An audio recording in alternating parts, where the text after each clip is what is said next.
The War Council of the Galactic Coalition had been in session for 3 cycles when Maya first heard the name William Chen. She stood at the edge of the Grand Assembly Hall on Arcturus Prime, her silver diplomatic robes marking her as a representative of the Valerian Collective, one of the eldest species in known space.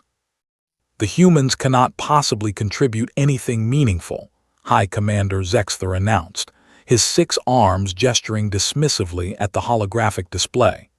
"They've been spacefaring for less than 200 of their years. The Creevil swarm has consumed civilizations that stood for millennia." Maya watched the simulation play out again, the Creevil fleet, billions strong, sweeping through the outer rim like a plague of metallic locusts. 12 species had already fallen. The Coalition's best military minds projected the war would last decades, perhaps centuries. The loss of life would be catastrophic beyond measure. "If I may speak," came a voice from the human delegation. The chamber fell silent. Humans were novelties here, their presence tolerated only because they'd recently developed functional FTL drives. Most species viewed them as children playing at galactic politics.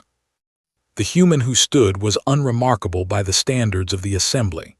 No towering height, no multiple limbs, no natural armor or bioluminescence. Just a man in a simple uniform, young by human standards, with dark eyes that seemed to calculate as he spoke. "Lieutenant William Chen, Terran Strategic Defense," he introduced himself. "We've reviewed your tactical assessments.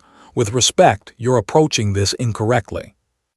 Zexther's mandibles clicked in irritation. And what would a species that still uses projectile weapons know about fighting a hive mind that spans solar systems? William tapped his data pad and a new simulation appeared. The Creevil operate on a distributed neural network. Every ship, every drone, every soldier is a node. You've been trying to fight them ship to ship, which plays directly into their numerical advantage. "Obviously," Maya interjected, surprised at her own willingness to engage. "But the central hive mind is buried deep within their territory, protected by layers of defense that would take years to penetrate." "You don't need to penetrate it," William said simply. "You need to crash it." The next words out of his mouth would later be studied in every military academy across the galaxy. He explained, with calm precision, how humanity had spent its entire existence fighting itself, developing increasingly sophisticated ways to wage war, to deceive, to overwhelm. While other species had expanded peacefully into space, humans had refined conflict into an art form. "We invented electronic warfare before we invented faster-than-light travel," William continued. "We've been hacking, jamming, and disrupting networks since before most species here achieved spaceflight. The Creevil's greatest strength, their interconnectedness, is also their critical vulnerability." Maya found herself leaning forward. There was something in the human's tone, a quiet confidence that was both unsettling and compelling. "You propose what exactly?" she asked. William smiled. It wasn't a pleasant expression. "We propose to give them a virus, not biological, informational, a cascading logic bomb that will propagate through their neural network faster than they can sever connections. Every node that tries to solve the problem becomes part of the problem." The council erupted in debate. Some called it impossible, others called it barbaric. The Creevil were a hive mind, yes, but they were still living beings. This would be genocide on an unimaginable scale.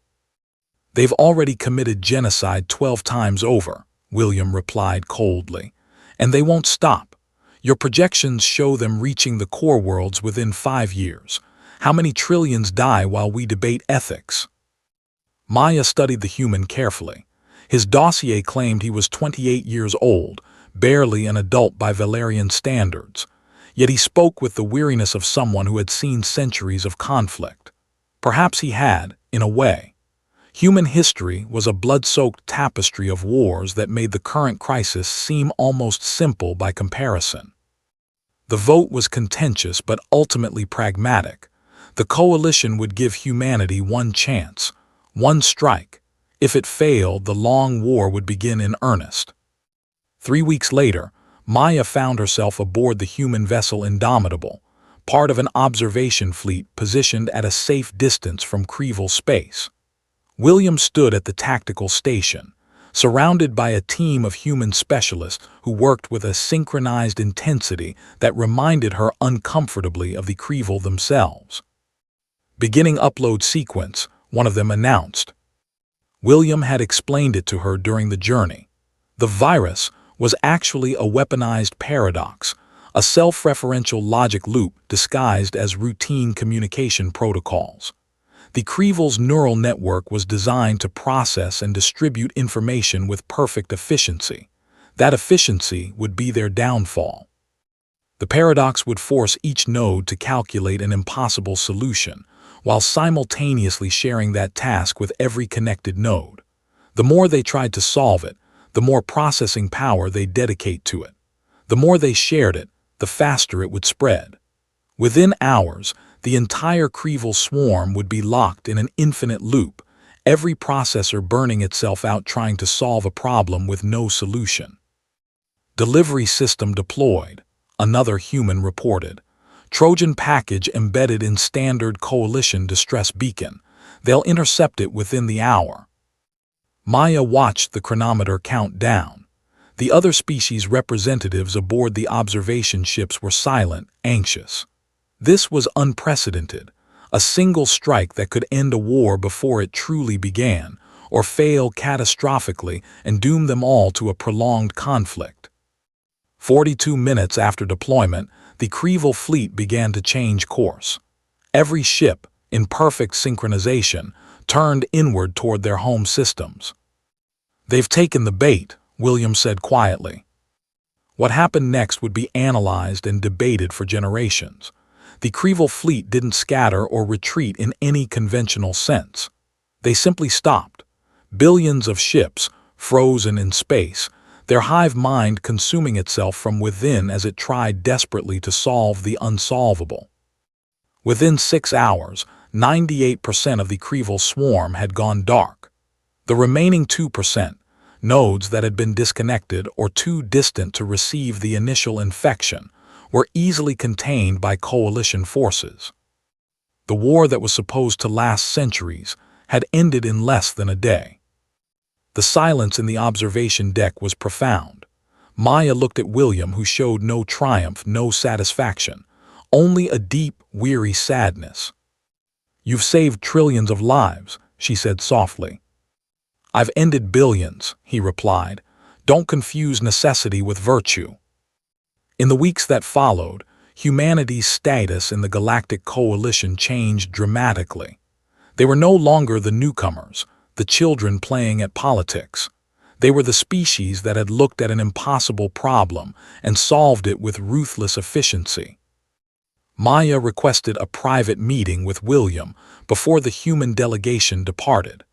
They met in one of the observation lounges, stars wheeling silently beyond the viewport.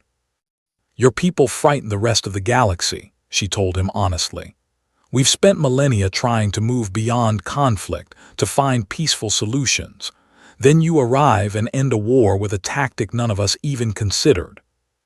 "That's because you've forgotten how to fight dirty," William said. "You've evolved past it, which is admirable, but evolution requires survival first. We're still climbing that ladder." "What happens when you reach the top?" Maya asked. "When humanity has evolved beyond conflict as we have?" William looked out at the stars for a long moment. "Honestly, I hope we do. I hope my great-great-grandchildren live in a universe where weapons like this are unthinkable." He turned to face her. "But until that day comes, the galaxy needs someone willing to do the unthinkable, not because we want to, but because we can." Maya left that meeting with more questions than answers. Humanity had proven itself capable of ending threats with shocking speed and precision.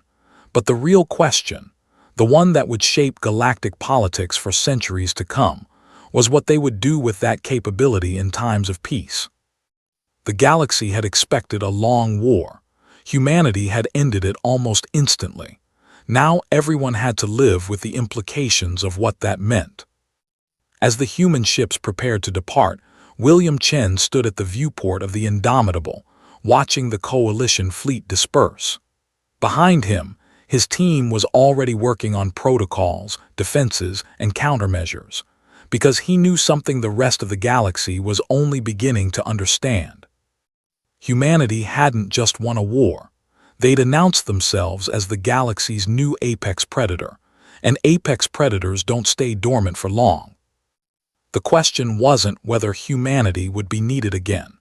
The question was whether the galaxy would be ready when they were.